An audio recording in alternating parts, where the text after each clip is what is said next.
Let me ask you this question. Have you ever met someone who went through something difficult and instead of letting it break them, like most people would, right? They built something that now helps others heal. And that's the type of conversation that we're going to be having today. And so I want to welcome you to Catch the Vision podcast, where experts don't just share what they do, they share the story behind why they do it. And so today, I have sitting here in front of me, man, it's been a long time, haven't it? It has. I know. This is someone who helps people navigate one of the most emotionally challenging seasons of their life: divorce and relationship loss. So we're going to get into it. Angel, I think it's only fitting to share with the viewers, how did we even cross paths? 'Cause, I mean, we didn't go to school with each other, right? No, we did not. Yeah. So I think it's only right to share, how did we end up to where we are right now in this podcast? So how did we meet? So I was scrolling through LinkedIn. Right. I was on LinkedIn trying to, connect with more people, Right. Network some more. And I think I came across, a picture of your book was posted on your page. So as I was scrolling, I saw that. That's what caught my eye. Mm-hmm. And so when I clicked on your page and saw what you did, Mm-hmm. I was like, this may be a good connection to make. So I think we sent. Sent a connect. Yeah, a connect request. And You wasn't expecting me to respond so fast. No. Because, I most wasn't. people on LinkedIn, they just accept it. Right, and move on. Right. Yeah, no. So what happened? So you accepted it and then sent me a DM. Right. Okay. About wanting to connect and work Yeah, together. yeah. Even still, people tell you anything. So You're like, you okay, just, whatever. okay, Yeah. Yeah.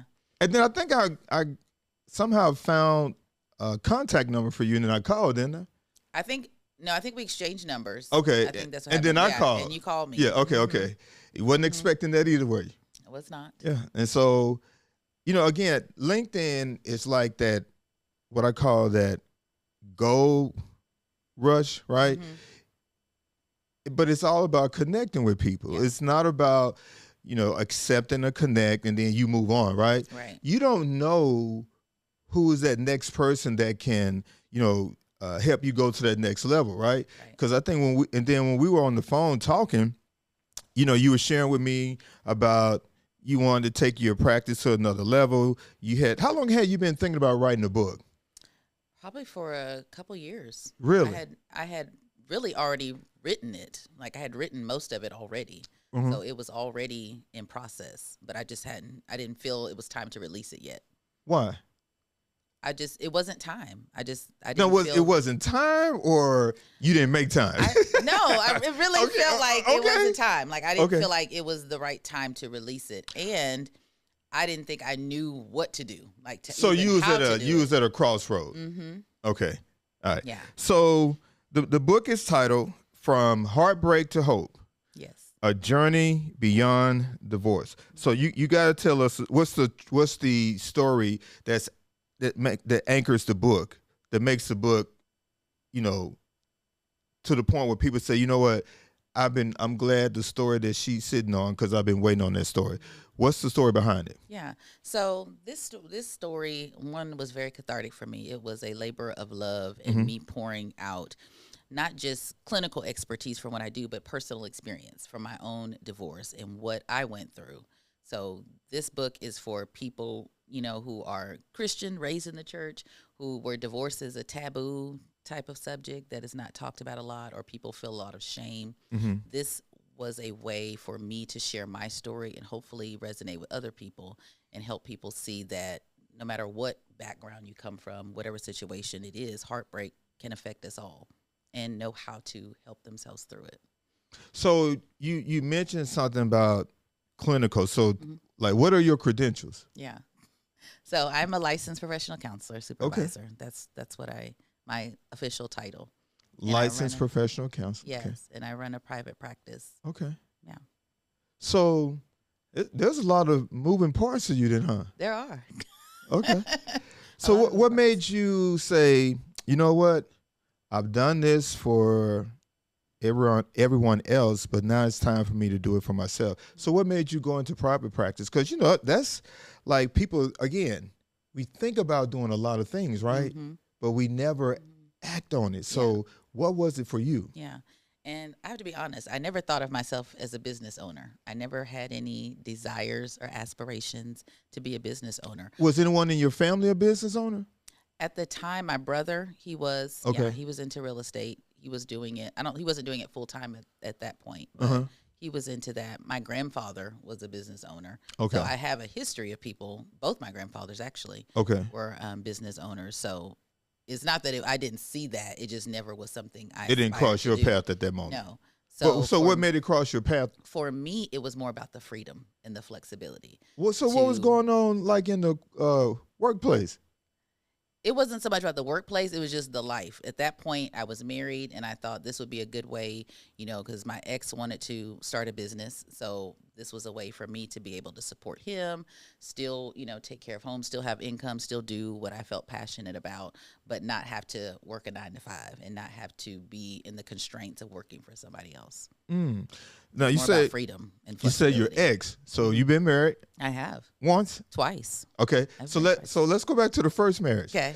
So what was the signals that you saw in the first marriage that you ignored? I think, one, we were young. We were in our 20s, Oh, in really? your 20s, Okay. you don't know a whole lot. You're just kind of figuring out. I didn't really have any relationship experience like that as an adult.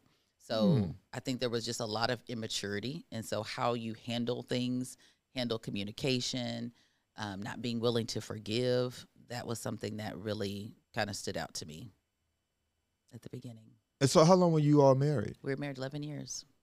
11 years.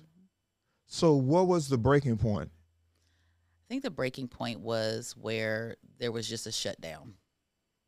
Both of us were kind of just really disconnected and stonewalled and shut off from each other to where there was nothing really breaking through that barrier.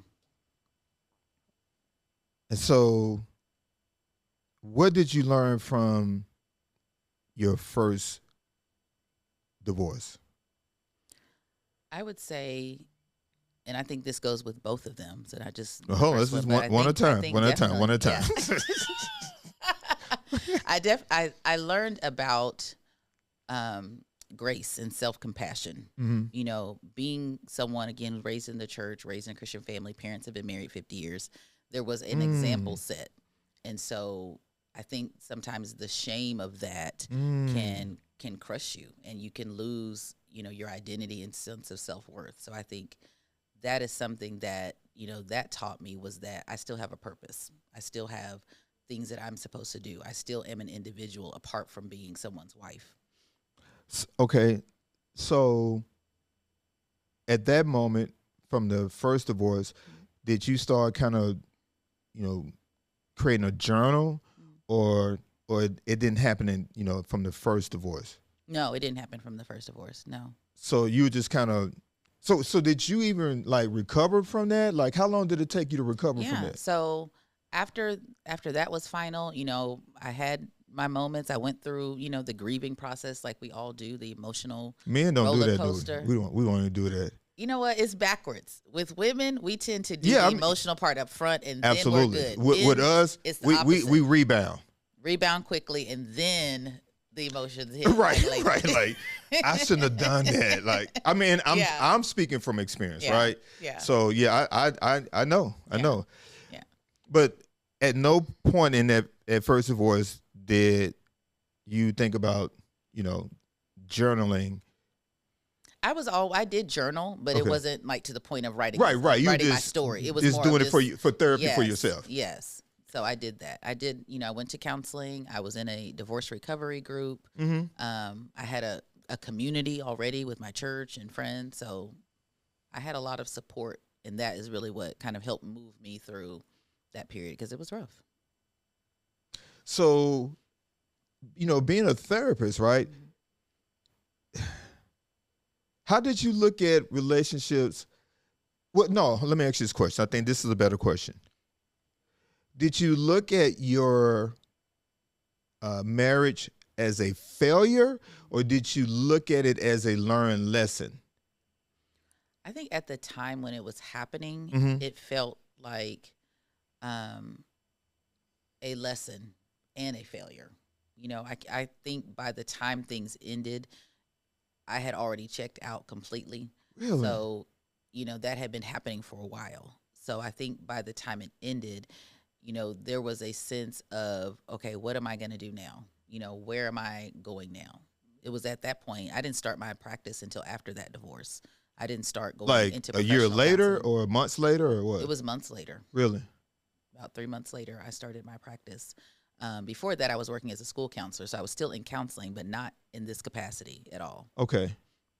And so did you like ever think to yourself, okay, how can I counsel, how can I, counsel people and I don't have my crap together? Like talk, like walk me through that. And again, it's not about, I'm asking you this, Angel, because this is not about, sometimes we wear I call the mask of perfection, right? So like, what was that like? Yeah. I think at that point it was hard, especially because I was living in the same area where we, went to church. We had, the friends, all of that life. Every time you drove by something you saw, remembering, that. So I moved out of that area. But at that point, I don't think I thought that. After my second marriage, yes. After the first marriage, because my clientele and what I was doing was different. So it didn't feel as if I didn't feel the weight of it at that point. So after your first divorce, you was kind of working with a different type of clientele? Okay, that makes, okay. Yeah. So I wasn't really doing relationship stuff. Got it. I was doing more people who had more severe mental health issues. So the setting that I was working in was different. Okay. All right. So now we're back in a relationship, right? How long did you all, date before you got married? We dated, it was less than a year. So it's pretty I think it was less than a year. the second marriage for me was like, we dated 90 days and on the fourth month we got married. So hey, no judgment here. Right. I promise you. So what was it about this person you felt he was worthy to, marry you? I think at that time, again, I had gone through the counseling. I had done all the things. I felt like I was good. I was running my business. You were good. Yeah, I was running my business. Again, I had a rich community. I was doing all the things, living life, I was good. And so it was something different than what I was used to. As far as like his style, his background was different than what I was used to. So that intrigued me. Wait. What was his background? He was just he was from the country, so more of a country boy. Okay. Had a different kind of swag than I was raised in a city suburban, predominantly white areas, very clean cut, professional type. Okay. Yeah. All right, so now you guys are married. At what point in this second marriage did you begin to notice some things wasn't making sense? Honestly, it was before then. It was before getting married. Then why did you do it?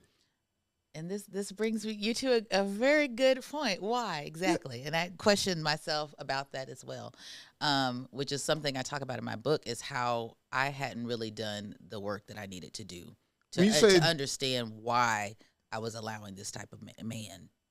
So were you still like attracting the same type of man even in your second marriage, or they had two different? It wasn't so much about attracting, because I've attracted all different types of men. It was more so I was allowing this because I had a savior complex. I saw someone that was like struggling, that was having a hard time, and I thought I could help. I thought I could fix this. So you like that song, Captain Saver? Okay, all right. I want to be saved. Okay. Yes, like Okay, that was okay. me. So that's why I say And the you've red always flags were done that. there. Why do you feel The like red flags were there. why do you feel like you have to fix things? I think part of that is just more of an internal. That is my nature to help, which lends to me being a great counselor is because I enjoy helping people, and that's what it was. And so I had to realize, one, everybody is not for me to help, Right. and some people, when you're helping them too much or doing too much for them, You become an enabler. Yeah. Yeah. Wow. So it was a hard lesson. So, in your thought process, why do you think so many people struggle silently after divorce or a major relationship loss?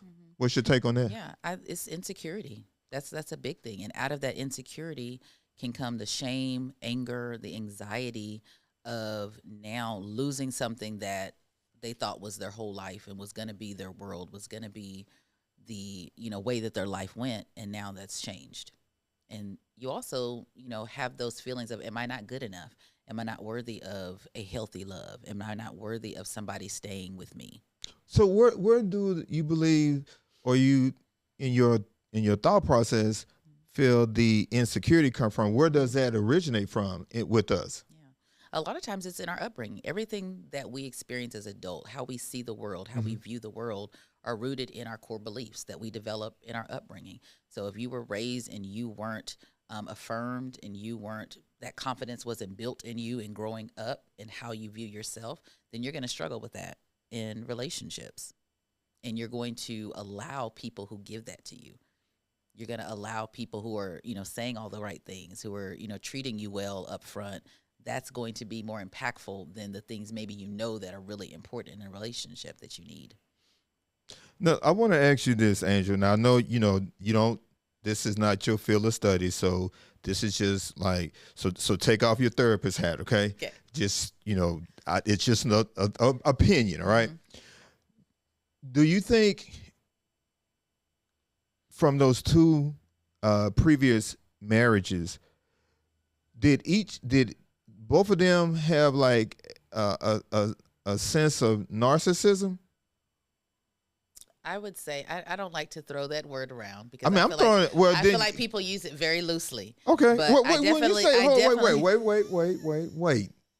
What do you mean loosely? Everybody's a narcissist. You want to take care of yourself. You're a narcissist. I feel like in society we use that word a lot. Well, traits, but maybe traits. Yes. So I like to say yes. A lot of people have those traits and characteristics. So what was the traits of narcissistic? What was the narcissistic traits that they kind of had similar? I think it was both in different ways. It was anger, how anger was expressed, but in different ways. But it was the same experience of anger. Now, this second marriage, how long were you married? We were married for 3 years, I think. 2 or 3. Yeah, 3 years. Was it like 3 years of good and bad, or 3 years of straight hell? It was 3 years of mostly hell. Really? Yeah, it was. So what kept you there for 36 months? I'm just trying to make it sound better. It's still long, Kevin. Right, 3 years, I know. It's still long. Okay. The 36 months. It was because I'm a very loyal person, and I'm not a quitter. And so I felt like I made this commitment. Trying to save. I made this commitment. This is not the example. Okay. All right. This is not the example. My parents said, it was a lot of just my internal desire to, okay, I made this choice. I made this decision. I've got to make the best of it. I have to figure this out. There's got to be a way that this can work. Okay, so when you see that wasn't happening, what was the straw that broke the camel's hump? When you have thoughts of, I don't want to die in this situation. Die? What you mean? I don't want to die. Like mentally die, or who I am? Yeah. Who Angel is, the heart of Angel. I felt like I was dying, and I knew that this is not going to be healthy for me. So who initiated the divorce? I did. Because you said at this point, I'm a pro now, so. I mean, I wouldn't say I was a pro. No, I'm just, I'm playing, Angel. I'm just playing. Yeah. No, I mean, you just said enough is enough, right? I mean, when you are drowning and no one is helping, to save you, and no one is willing to do anything to help fix the situation, you have a choice to make. And so, after that divorce, what did you do? Did you go right back to counseling again, or what? I did, because I went into a depression. I had invested a lot financially into this relationship, and I had lost a lot.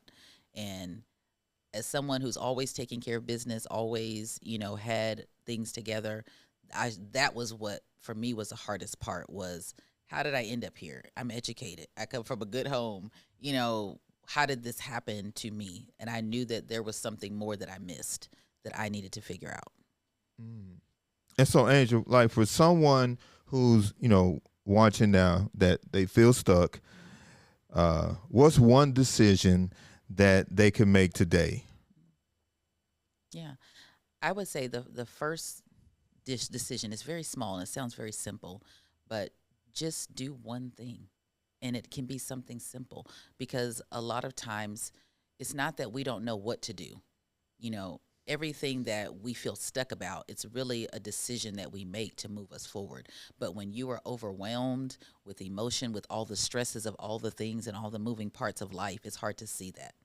So the best thing to do is, what is one small thing I can do right now?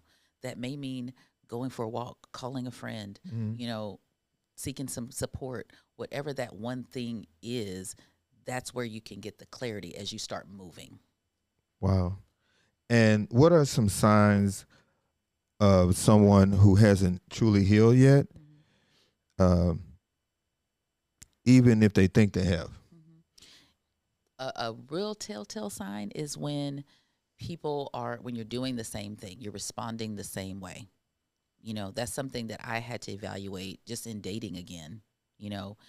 Am I accepting the same behavior? Am I excusing the behavior away? Am I not seeing what it is and knowing this is not okay for me and moving on? Or am I still doing, okay, well, let me see. Let me give him a chance. Let me see, what it is and wait it out. So when you're doing the same things and responding the same way to situations, that's how you know that I'm not as far along on this healing journey as I thought. Who is the ideal person you serve, and how do you know it's time to reach out? Yeah, the ideal person that I serve is women who are struggling to figure themselves out after they've gone through a heartbreak, who are struggling to move forward in life and know that this role that they may have played is not the sum total of their life, and that they still can have life that is filled with purpose and joy. So you mentioned, you serve women. What about men? Men get hurt too. They do. But you don't serve them? I do. Oh, okay. Well, I'm just asking. My focus is more women, but I do have male clients, yeah. I do have men that are going through it too. And so it is a different experience on both ends. Okay. Yeah, it's a different experience. So for someone who's ready to move forward, what's the first way to connect with you? And maybe the best way is just the website, because when you start giving, you can find me on TikTok and all that. It's just I always say a confused mind will say no. Yeah. So what's one way that they can reach out to you? Yeah, my website, heartsoflightcc.com. Heartsoflightcc.com. cc.com. I want to read this dedication because I think this is really powerful. You said this book is dedicated to all the men and women who have gone through a divorce or are facing divorce right now. To those who are struggling to let go and move forward into a new life that is scary, unknown, and unexpected. Know that you are seen, you are loved, and you will get through this. Absolutely. From heartbreak to hope, a journey beyond divorce. Miss Angel Shaw, Masters, ED, LPC-S. Thanks for being on the show, Angel. Thank you for having me, Kevin.